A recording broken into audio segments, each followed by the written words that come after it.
Hi guys, Coach Fenner here from FTP Training. What I want to do today is give 3 tips for your ultimate mountain bike stage race performance.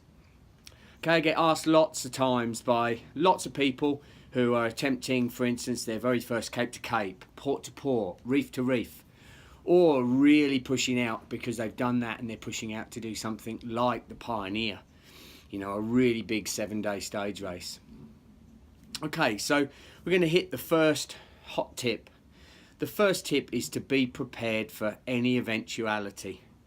The race can be lost on the first day or second day if you haven't got the gear with you and the skills to get over potential issues and problems you could face out on the trail.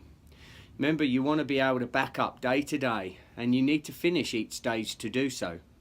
Alright, so firstly, you're going to need to have inner tubes. I would have 2 inner tubes, not just one.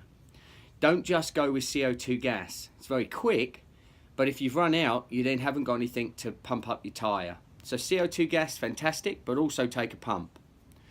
Real worst case scenario is that you puncture 2 of your inner tubes that you've put into your tubeless system.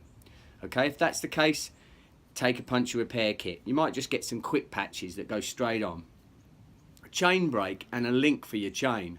Vitally important. Chains can break through getting your gears crossed, for instance, especially with mountain biking, because up the climbs you can put quite a lot of torque into your pedals. Okay, so a chain brake and a link, and be prepared to be able to use it. If you've never broken a chain before, if you've never actually split one apart and put it back together again, vitally important that you do so. Okay. Another thing in some of the bigger stage races, say like the Pioneer, is to take something, sometimes this is part of the rules, but is to take something like a space blanket. Okay, if you do have an accident out there, it can get cold, especially if you're waiting a while to get picked up. So a space blanket is just a way of making sure that you stay warm while you're waiting to get sorted out. Okay, the other things obviously are going to be your drinks and your food, taking enough of that and making sure that you're not going to go hypoglycemic while you're out there, so you can back up for the next day. Alright, so they're the things that I would definitely take. Tyre levers as well, don't forget them. If you can't, if the tyre's really tight onto the rim, you need tyre levers to get it off. So they would be the fundamental parts that I would have in my saddle bag or on your back in the camel pack. Alright, number 2, leads us on to this. Number 2 is your nutrition. Nutrition is so important for a stage race. If you get it wrong on day 1, then it really has knock-on effect day to day. So nutrition during the event. Remember, we've talked about this many times. You can find this information in lots of different places, but you'd be surprised how many people don't get it right. You'd be looking at a minimum of 60 grams of carbohydrate per hour of exercise. You can take that in various forms, whether it be gels or bars or a combination of both, plus energy drink. To make sure you get this right, I actually like to not put my energy in an energy drink, and the reason for that, or in your camel pack, is you don't know how much you're taking. Okay, and if you're not getting that 60 grams minimum, then you could, over the course of 3, 4, 5 hours, 6 hours on some of the big stage race stages, run out of carbohydrates. So I like to use an electrolyte in my drink. It's very easy to drink that way, and then use gels and bars during a stage race. You might find that the gels are good early on, while the intensity is a bit higher, and bars are better later on in the race, where you don't want any more gels and you feel like you want to chew on some real food.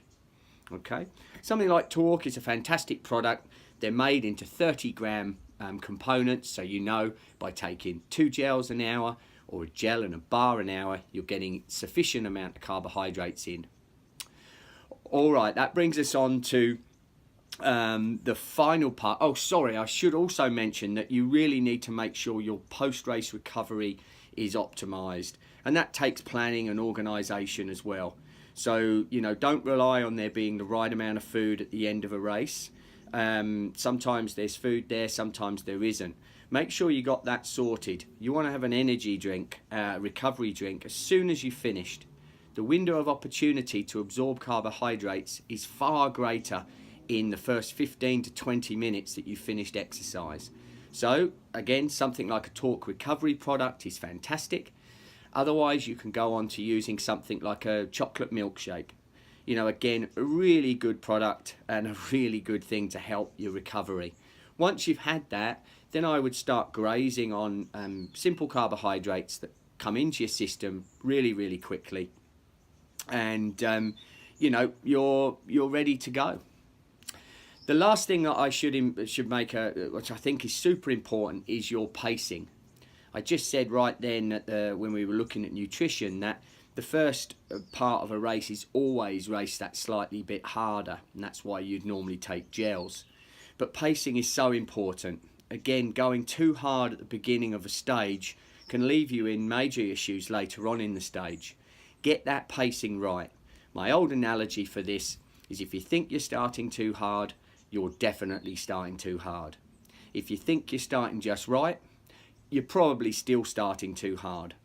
If you think you're starting too easy, you're probably starting just about right.